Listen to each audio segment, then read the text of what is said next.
I just, I just, I just speak my peace, keep my peace. What's good, y'all? Welcome to episode 114 of the Speak My Peace podcast. As always, I'm your gracious host, Greg Lacey. Today, we have a special guest.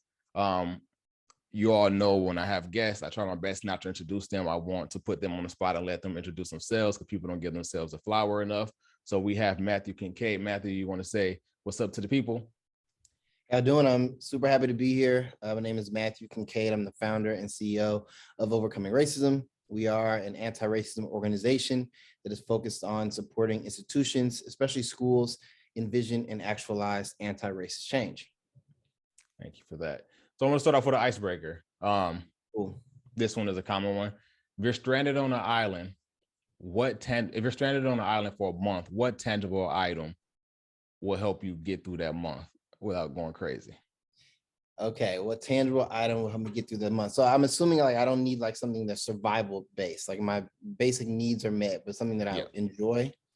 Okay, that is a really good question. I'm gonna also assume that I have electricity and whatnot, but probably my PlayStation. If I'm being honest, Makes sense. In which I have the internet and all the other things I need stranded on this island. But if there's one thing I think that kind of keeps me sane in the midst of a really stressful job where we're dealing with issues of systemic racism on a daily basis, video games are a pretty cool escape. Definitely makes sense, and I am one who agrees with that, and that probably would be my second choice after iPod. Gotcha. Yeah.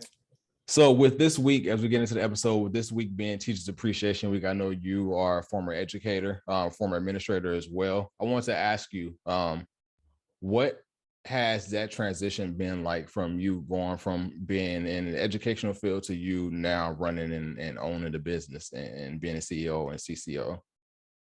Yeah, shockingly smooth. One of the things that's really fascinating, I guess, about my transition, and a lot of people who end up transitioning from one career into entrepreneurship is that I didn't have any business experience or background. I didn't get an MBA or, take any courses in business when I was an undergrad. So being an entrepreneur definitely wasn't something that I envisioned for my life. I was very happy as an educator. I love kids. I love working on behalf of my students and with my peers. In a lot of ways, that was my passion. In a lot of ways, I found it overcoming racism out of necessity, seeing that students navigated racist system structures, policies, practices in schools, and hoping to found an organization that would expand access to all students. So, I transitioned out of that career and into this career, and I've learned a lot, made a ton of mistakes along the way, but for the most part, it's been a fairly smooth transition. What has inspired that transition for you? I know you said you don't have any like formal background in it, but it was something that you had to do out of necessity. Was it like a certain event that happened? Was it a certain moment, or was it just like something that had been brewing in your mind for a while and you finally just took that step?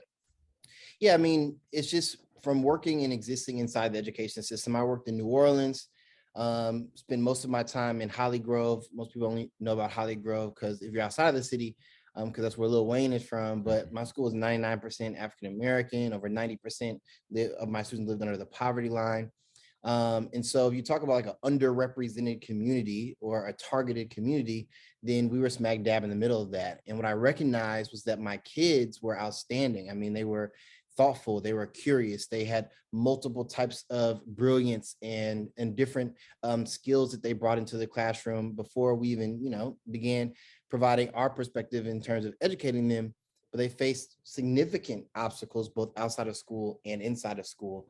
And there are several events that made it very clear to me that the students were not the problem in this equation, that the systems that our students were existing in were, a part of the piece of the puzzle that were holding them back. So for me to find in my school when I moved into leadership that I had an impact on both reducing discipline disparities while also increasing school performance. And so we just took that on the road and started working with other schools, and it is, became kind of I wouldn't necessarily say a no-brainer, but it became clear to me that I would have a larger impact if I worked with schools and now healthcare providers and corporations all over the country versus just working in that one community. So that's kind of where founding the organization came about. It's amazing. The effect you see once those underserved communities finally start to get resources, or just anyone just starts paying attention to them. Me, myself, I feel like I'm a product of that as well. I grew up in Compton, California, and the original elementary school I went to, it was underserved elementary school. It was beat down. Our textbooks didn't look the greatest, but my experience in that school and the people I were around was like mainly people. It was majority of classes I was in, it was either Black or you was Latinx, and it was like the only two races you'll see. You'll find, some Middle Easterners, occasionally you'll find a Caucasian, but the majority of the makeup of that school was that. And so because of that, we didn't have a lot of resources. In fourth grade, they built a brand new school. I think still to this day is probably the newest school in Compton, California, which was William Jefferson Clinton. And so because of where I lived, I ended up getting transferred to that elementary school. Now, this is a brand new school. Obviously, the city is now getting money and they're pouring more resources into that school. And so the compare and contrast of like what my previous elementary school looked like and what this new school, not even on the exterior, but the interior, like as far as the things they're providing us, having brand new books, it changes the mindset, especially me being a child at the time, being like 9 years old, being 8 years old, just seeing all these brand new things, you're more motivated to even want to learn and want to go to school and different things like that. So I definitely have seen that thing happen from the first-hand account of like what that looks like when they begin to pour resources into that. Yeah, absolutely. I don't want to go over it. I strategically placed this way so they can give us your background before we do go into it. But can you give my listeners a background of what Overcoming Racism, the organization, is? Sure. Yeah. I've been leading anti-racism initiatives since I was 14. And so this has kind of always been a part of my life for as long as I can really remember. Being even a student who was interested in what does it mean to reduce racial disparities? What does it mean to make environments that are equitable to all people? And so that carried me into college and being an activist in college. And then that carried into my teaching and, really having a heart for asset-based education and anti-racist education for the students that I serve, removing the structural barriers that at least we have the power to remove, and especially being intentional about not imposing additional barriers. So as I said before, that pathway kind of carried me to where we are now. When we first started doing anti-racism trainings at our school, we saw significant results. In a year, we reduced suspensions by 75%, while also raising our school performance score. And then before I left, marching towards a suspension-free structure within the schools, which is, something that I believe is very possible while also still improving student outcomes. So that's really the start of the journey. And then we found that this is work that is beneficial everywhere. So we started working with healthcare providers. We started working with nonprofits. We started working with corporations. And, the goal is, well, diversity is a passive initiative. If you have a bunch of different people in a room, then it's diverse. But whether or not the diversity is actualized, where we get the benefits from diversity, right? The way that we're better at problem solving when we're more diverse, the way that we're more innovative when we're more diverse, the way that organizations that are more diverse are able to engage with a more diverse either client base, or in the case of schools, a more diverse subset of students, and meet the individual needs of all the students in those spaces. So it became clear to me that our work, which was effective, was necessary everywhere. And so now we work in a pretty broad set of organizations. From the services you provide, do you find more of like the more diverse crowd that are taking to the services and want to learn these things, or are you finding the people who are the heads of these companies and people who are the head of these organizations and the head of these institutions are also taking to the service that you're providing as well to try to help? Because I know, like, when you have such a battle such as the one you're tackling, it requires both sides to come to the middle and want to meet. And a lot of times you find that it's like one side is leaning more than the other, and the other is like, okay, I have to do this. When you say more diverse, you're speaking specifically to like people of color, right? Yeah. Gotcha. Okay. I'll say it's a mixture. in terms of, especially what we saw with a few summers ago with the murder of George Floyd. I think that opened the eyes to more white leaders about how important it was to drive these issues. But I will say, though, is that what we frequently see when we get in those spaces is that oftentimes the anti-racism initiatives, especially those that are like unpaid, that are not necessarily an official position that has power and authority, or a staff that reports to them, those are usually people of color, and most consistently those are women of color, and Black women specifically that we see in those roles. So I still see in my work an imbalance in terms of who is oftentimes carrying the burden of both experiencing systemic racism while also working hard to dismantle ourselves from that. But I have seen a ton of white leaders and white organizations come to us to get these issues fixed. But I will say that after the kind of groundswell movement of the quote unquote racial reckoning after George Floyd, it does feel like a lot of organizations are like, well, we kind of checked that off the list, and it's definitely not a conversation that is leading the way that it was a few years ago. And so that's been a very interesting dynamic to navigate. And then, of course, political pundits and politicians have been spreading a lot of misinformation about what critical race theory is, and then conflating all anti-racism work with critical race theory. And so we're also navigating the confusion that people have about the work that we do as a result of this very intentional misinformation campaign. Okay. One thing you said is you've been involved with tackling anti-racism since you were 14, which is, for some, is a very young age, but it's also like a very critical age. Thinking about 14, when I was 14, I was a freshman in high school. So I was like really just getting introduced to the world and figuring things out, and just trying to, I guess, find my footing and adjust my goals and things.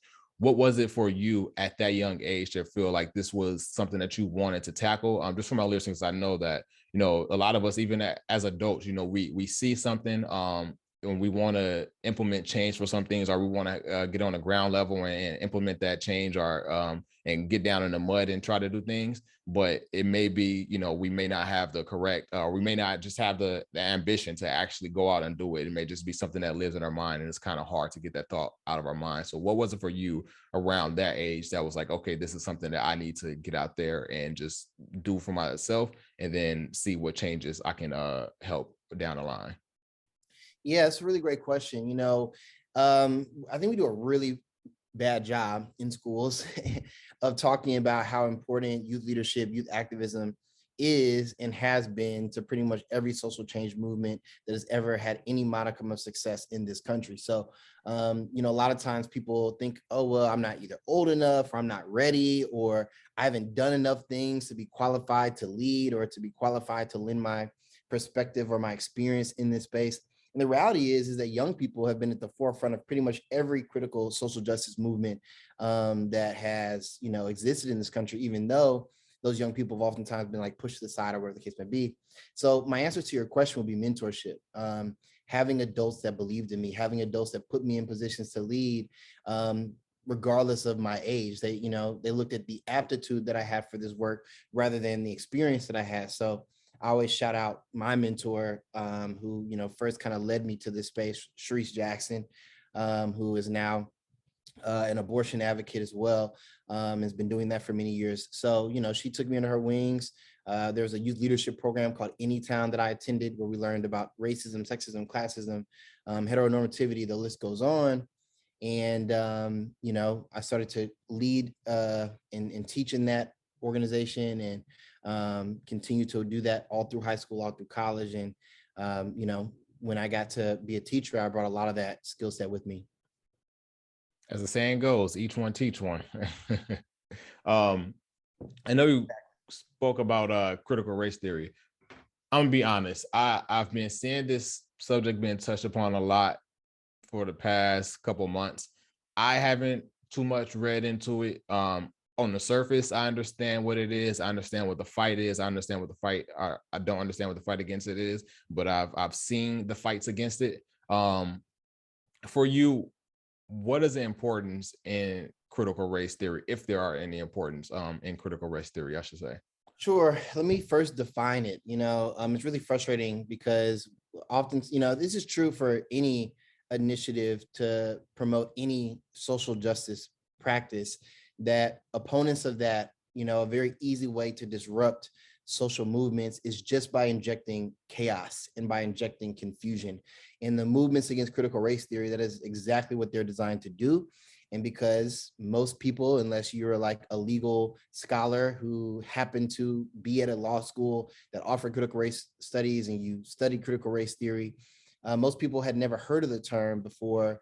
It was made to be this buzzword, which is intended to stoke fears and racial anxieties amongst, a certain subset of voters. And it's unfortunately proven to be a very effective tactic in doing that. So obviously critical race theory is more complicated than the way that I'm going to describe it, but the most simple way that I can describe what critical race theory is and how it came to be is that in the late 1960s, early 1970s, it's been around for a very long time. For all the people who are terrified about critical race theory, like, you're a little late to the party. It's been around for over 50 years. A group of legal scholars, as they were studying the law, recognized, as we should all be able to acknowledge, that in this country, the law has been used for generations to promote and sustain inequality. This is why during the civil rights movement, which is not just the 50s and 60s, but extends back to when, all the way back before this country existed. This is why when movements for people's rights and equity, when you're talking about voting rights, the right to sit at a lunch counter, the right to sit in the front of a bus, the list goes on, engaged in acts of civil disobedience, like this guy back here, right? Where people broke the law, which were sexist or racist or classist or ableist, the list goes on, in order to get those laws changed, right? And so whether you're talking about the criminal justice system or pretty much any structure in this country, people have had to break laws in order to point out the fact that these laws were unjust. And so these legal scholars were thinking, okay, well, if the law has been a fundamental tool in the maintenance of racism, how can we think about the law as a fundamental tool in the dismantlement of racism?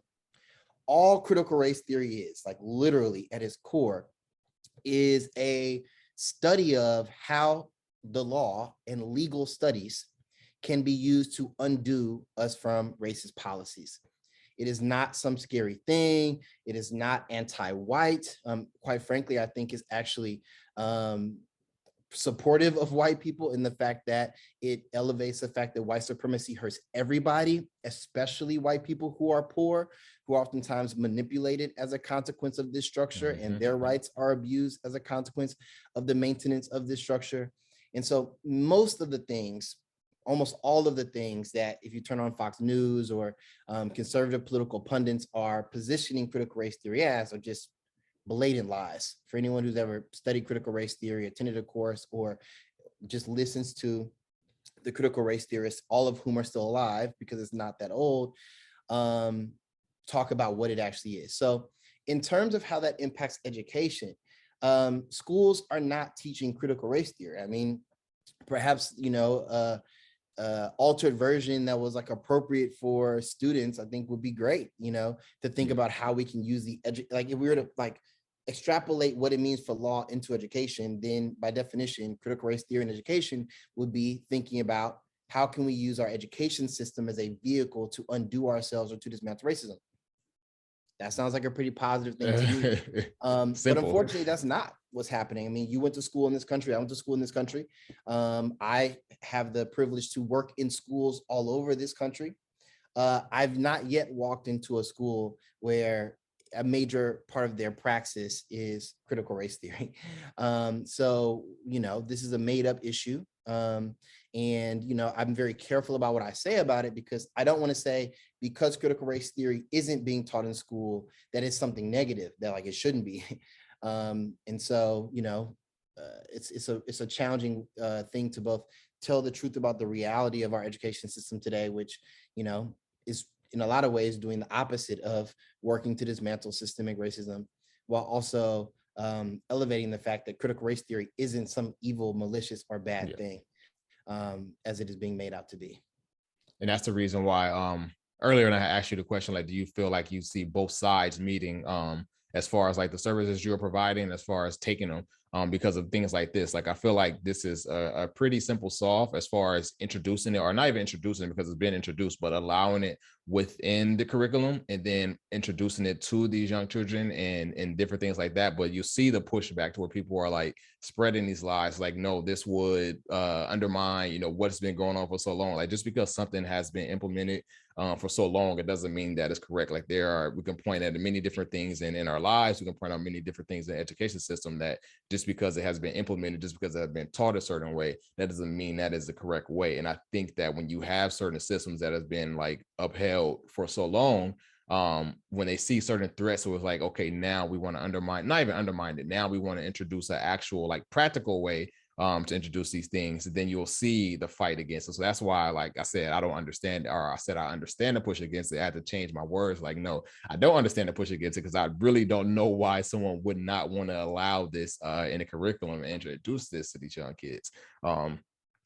One thing that I wanted to point out, and I spoke about this in previous episode of my podcast, I feel like a lot of the topics in my podcast are very pro-Black.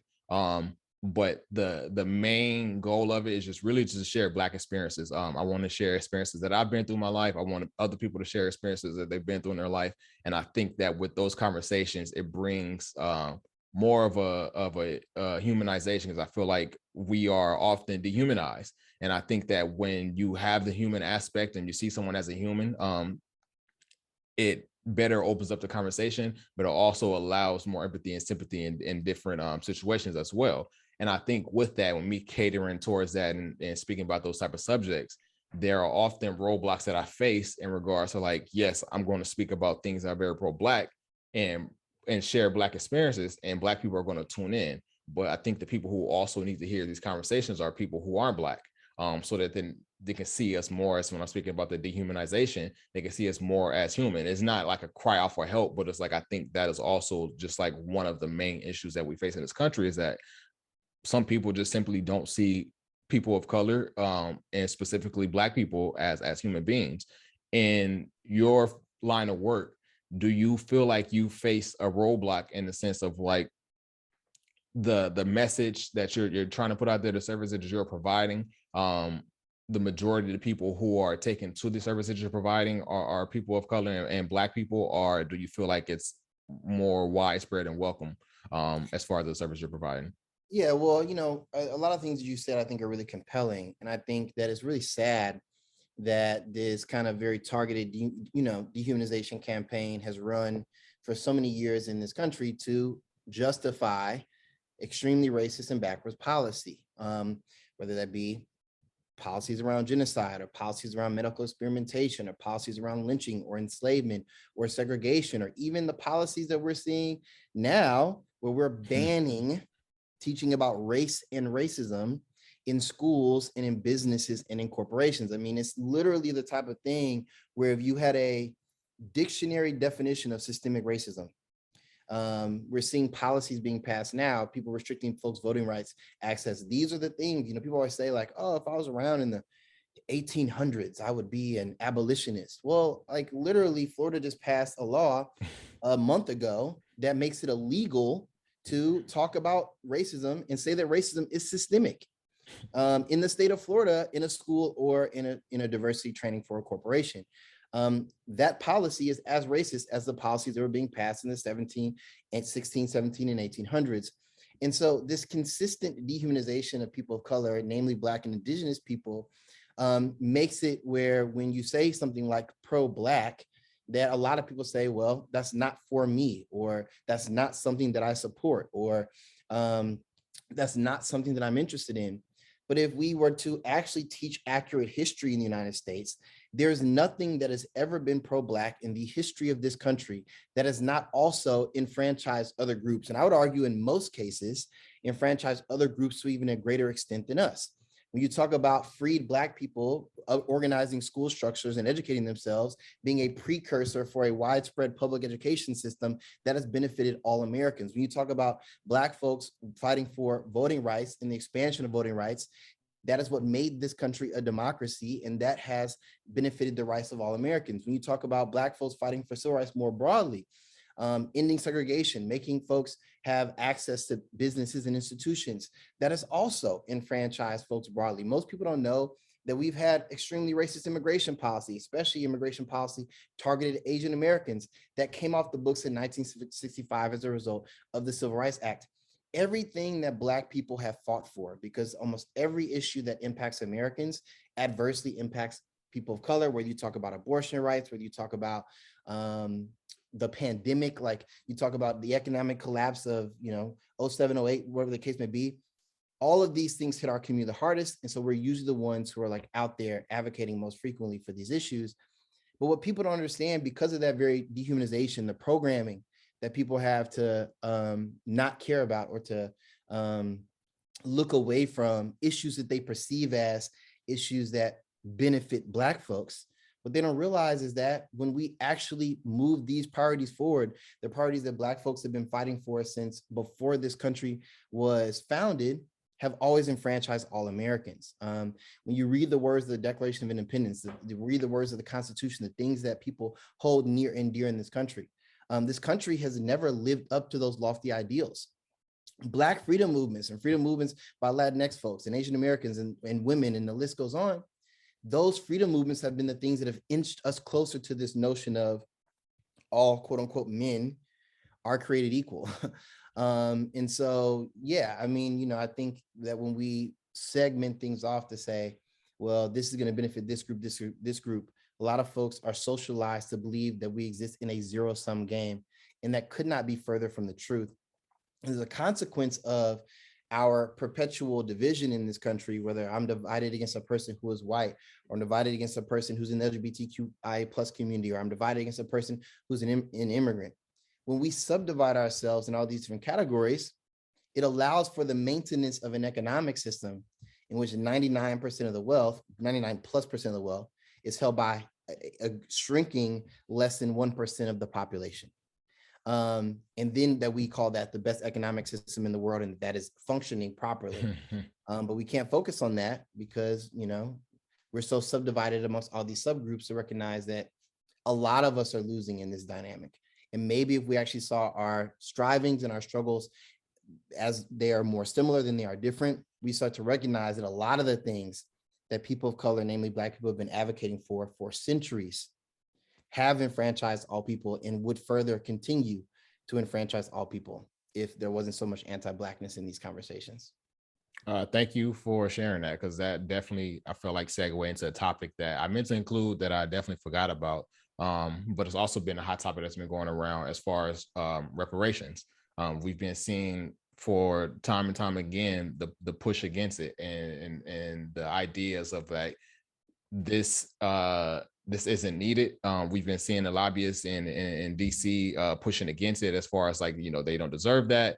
They don't need that. And for me, I mean, I come from a standpoint to where we understand what this country was built upon. We understand the backbone and the structure of this country. We understand the origins of Black people and how they got to this land.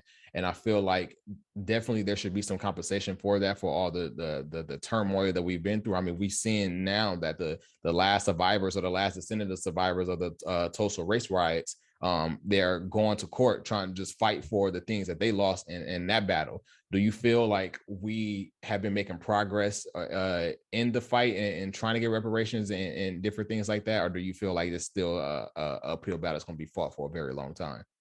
So the first thing is, if we're talking about reparations more broadly, the United States has never been against reparations.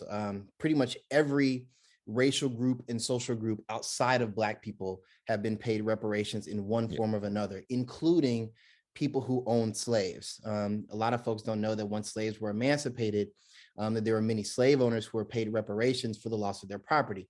Italians were paid reparations after a string of lynchings that they endured, rightfully so. Japanese Americans were paid reparations after the internment of Japanese Americans, rightfully so, even though in both of these cases, those reparations were nothing in comparison to, what folks lost as a consequence of these particular incidents. So the first thing I want to say is that the United States is pro-reparations. Yeah. It's just anti-reparations for Black people. And I think that's a very important dynamic to bring up. I think the second thing that's important to understand about reparations in this country is that reparations aren't solely for our enslavement, or after enslavement, the ways in which Black communities were systematically destroyed, or ethnic cleansing that took place in this country, or the medical experimentation that took place in this country, that led to a lot of medical advancements at the expense of, one, our trust of the medical system, but also the expense of our bodies, and at the expense of, our lives, and the list goes on. Mm-hmm. Reparations aren't just because of the negative things that have happened to us. Like, yes, we are quote unquote owed for that, but reparations are also about the fact that time and time again throughout the history of this country, white people have received affirmative action benefits that have been solely about the building and the maintenance of wealth. Between 1934 and 1968, as a result of New Deal policies, the federal government underwrote an estimated $120 billion worth of home loans. Less than 2% of those benefits went to people of color. You can talk about the Homestead Act that gave away land to white people. Which the last living person to receive a homestead was in 1988. You can talk about the Dawes land allotment. You can talk about the GI Bill, where Black GIs returning from war were oftentimes not allowed to have access to either the housing benefits or even the education benefits that helped to educate an entire generation of white folks, that supported white folks in purchasing homes. I am happy, I am thrilled that white families, especially after the Great Depression, were able to access these benefits, especially white families who were immigrants, like the Italians, the Germans, the Polish, folks who were discriminated against before they were, ultimately allowed to access these governmental affirmative action policies. Reparations is also about the fact that we have in this country in the past supported different groups of people in the development and the maintenance of wealth. This notion that individuals or have pulled themselves up by their bootstraps, maybe at the individual level, but the notion that entire groups of people have bootstrapped their way through the United States is unfortunately false. You can go all the way back to 1705, the Act concerning servants and slaves, in which freed European indentured servants were given land, muskets, crops, clothing. The list goes on. So reparations aren't really a question in terms of if we're ever going to have a country where Black people have a equal or at least a competitive foothold in this nation. It's not just about the negative things that have happened to us throughout history, which have been very well documented, but it's the fact that we've been excluded from the structures and the policies that have helped other groups of people to build and maintain wealth, while also simultaneously being blamed for the fact that there are these massive wealth disparities in this country. Thinking about that and the different things that you were listing off, I was thinking there was also a form of reparations. I think it was back in the 1600s when there were people that were being paid off to help remove Native Americans. It was something to the form of that as well, wasn't it? So I'm not exactly specifically sure of what that specific policy, but I do know that when European indentured servants were freed, 1705 is probably like the biggest policy for that, but there are obviously waves of that. And the United States decided that it was going to shift its focus for a major labor force being solely the labor force of enslavement, and going to Africa and taking people and then bringing them here and then selling them into slavery. That the contract that was basically made with those freed European indentured servants, whose lived experience prior to this was basically identical to lived experience of enslaved Africans, was, hey, you're going to get some land, you're going to get some crops, you're going to get a musket, you're going to get some shillings. And the way that you kind of keep this new classification of being white, being enfranchised, is by using that musket to guard against slave revolts, and also, to quote unquote settle indigenous territory, where when new wealthy people came into what would eventually be the United States and purchased land, well, the land they were purchasing was already occupied by people. And so they needed like a force of people, militias and things like that, to keep the people who were actively fighting for their land at bay. And I want to be very clear too, that yes, some of this was malicious on the behalf of these also oppressed, newly freed European indentured servants.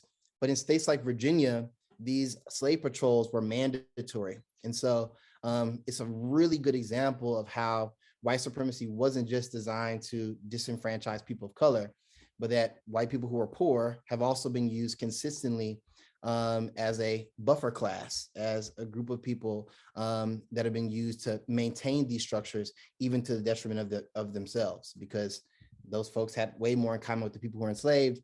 If these two groups actually collaborated, then we may have been able to build an economic system where instead of having a few haves and a lot of have-nots, where wealth was much more evenly distributed, and people were actually elevated based on what they brought to these spaces versus how much wealth that they had before they got here. I think when we focus on things like that, I think it's definitely easy to point out just the monetary value of the things that those cause. But I think also we have to take into account the emotional toll that is taken on us, and the emotional toll that's been passed down generation to generation. Like, you go through trauma for so long. For one, people tend to bottle themselves up because it's like when things like that become normal, you don't speak about it often because it's just like we as Black people have learned to like just to get through things. It's like, this is something that I'm going through in this very traumatic experience, but someone else have gone through it as well. I'm going to get through it. A lot of people, they turn to faith to get them to propel them through different things like that. And I think it has caused just a lot of I think it caused a lot of disparity just within the structural households, whether it's within parents, what parents are passing down, what grandparents are passing down, and so on and so on. I think one stereotype that has been I feel like it's being addressed now, whether it's like it's on a minuscule level or not, is definitely just the emotional toll and the trauma that we as Black people have that we've taken on, whether it's from our own experience, whether from our parents' experience, grandparent experience, whatever the case may be. But I think the stereotype of mental health being taboo within our community, it's not being erased, but it's definitely been addressed now. Like I say, in 2022, like, you hear more Black people speaking openly about it. In previous episodes in this podcast, I've definitely spoken about just my battles with mental health and the different things that I go through, and I try to be as vocal about it as possible, just so people know that you may be going through something. You're not the only person that go through it. Do you feel like that statement or that phrase of mental health and addressing mental health within the Black community, do you feel like that's something that's being properly addressed? Do you feel like something that's being addressed at all now? Yeah, I think that we're definitely as a community having these conversations. I think it's way less stigmatized. Obviously there's nothing wrong with like leaning on faith, but obviously if someone is feeling depressed, just praying about it, is probably not the appropriate response. I mean, that's one of many things you would want to do. Like, just like if you were sick, if any other part of your body was sick, you would go to the doctor. So I think that that's good. But even as a person who like does the work that I do, I have the means now to afford care. I have health insurance. And I've actively sought out, Black psychologists and Black mental health practitioners, and the list goes on. And it's hard. I think that even now, for the people who want to access these services, there's still the resource gap that exists that we have been talking about over the duration of this podcast. And then there's a gap in available practitioners who fundamentally understand the nuances of the struggles that we go through. So I still think that we have a long way to go. I do think that working to remove the stigma is by far the first step, and it's a step that I'm proud our community has actively been taking. But when you talk about reparations, a lot of people think that like the federal government's going to just like write out a check and just hand it to everybody. Like, reparations have to be inclusive of a lot of things. And one of those things should be free access to mental health services. And that shouldn't be something that is radical or controversial. That should be something that the United States is enthusiastic about doing, because there would be no United States if it were not for, one, Black people fighting in every single war, including the war that this country's ever fought, and also being one of the main economic drivers of what this country was. I mean, we would still be a colony of Britain if it wasn't for the slave trade and the economic development that brought both to the South and to the North, which we don't oftentimes talk about in our history courses. If we didn't fight in the War of 1812, the second time the British came to, hopefully reconquer this land, then, there wouldn't be, a United States of America. So the country should be very grateful for the things that we have done for this country, even in the midst of being, I wouldn't even call it second class citizens, not even citizens, over the long duration of a lot of our time here. And folks in this country should be very willing to do whatever it takes to make sure that, we're also taken care of as well.